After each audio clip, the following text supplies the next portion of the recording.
والصلاة والسلام على سيد الأنبياء والمرسلين وعلى آله وأصحابه وأهل بيته أجمعين. أما بعد، فأعوذ بالله من الشيطان الرجيم. بسم الله الرحمن الرحيم. والذي جاء بالصدق وصدق به أولئك هم المتقون.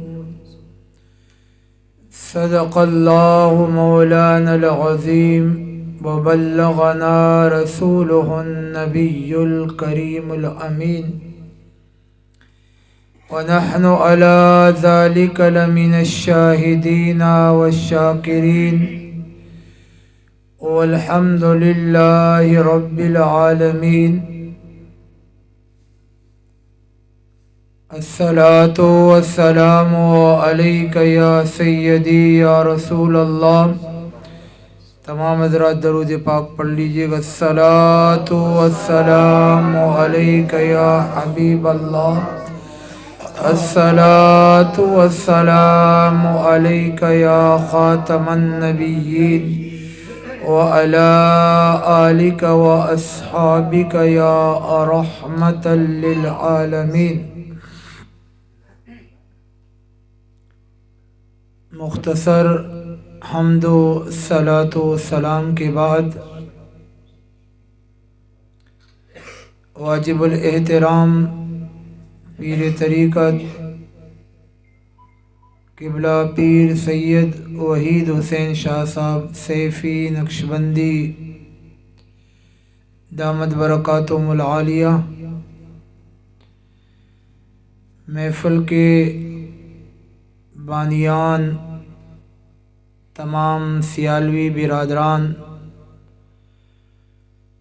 حاضرین محفل،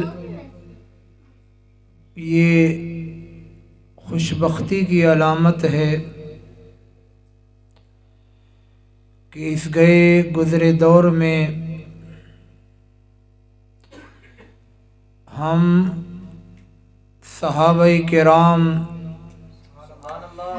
رضوان اللہ تعالی علیہم اجمعین کی محبت میں اس طرح کی عظیم الشان محافل کا اہتمام کرتے ہیں. میرے لیے بھی سعادت کی بات ہے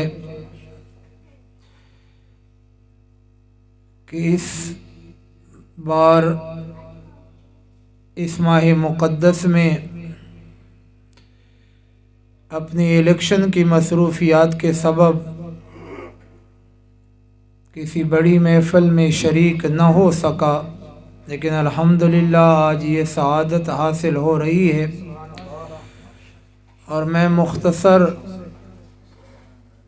سیدنا صدیق اکبر رضی اللہ تعالی عنہ کا ہم ذکر خیر کریں گے.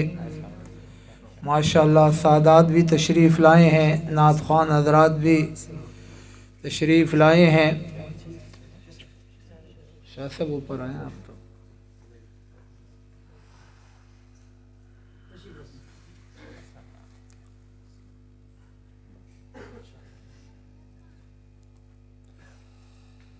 درود شریف پڑھ لیجیے. اللہم صلی علی سیدنا مولانا محمد معدن الجود والکرم وآلہ واصحابہ وبارک وسلم. جس مقدس ہستی کا ہم آج ذکر پاک کر رہے ہیں، یقیناً ان کی فضیلت، ان کا تقوی، ان کی افضلیت، اس سے ہر مسلمان واقف ہیں. اگر ہم بات کریں آپ کا نام مبارک عبداللہ بن عثمان رضی اللہ تعالی عنہ، اگرچہ بہت سارے لوگ سیدنا صدیق اکبر رضی اللہ تعالی عنہ کے نام سے اس لیے واقف نہیں ہے کہ آپ کی کنیت ابو بکر اتنی مشہور ہوئی،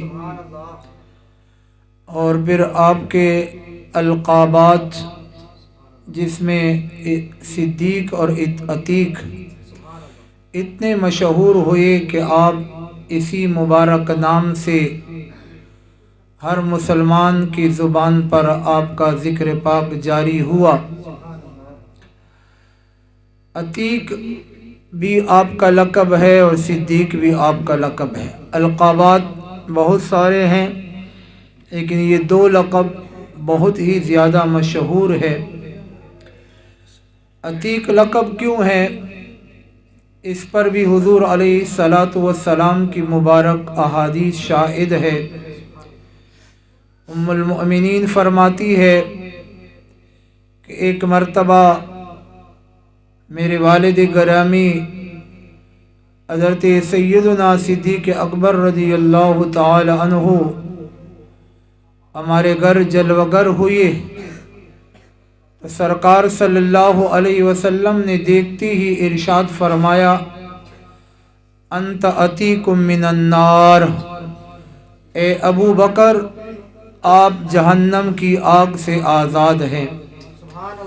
اور دوسری حدیث میں میرے مصطفیٰ کریم علیہ الصلاۃ والسلام نے صحابہ سے مخاطب ہو کر ارشاد فرمایا کہ جو لوگ یہ چاہتے ہیں کہ وہ ایسے شخص کو دیکھے جو جہنم سے آزاد ہو، فَلْيَنْظُرْ إِلَىٰ أَبِي بَكْرٍ، تو وہ سیدنا صدیق اکبر رضی اللہ تعالی عنہ کو دیکھ لیں۔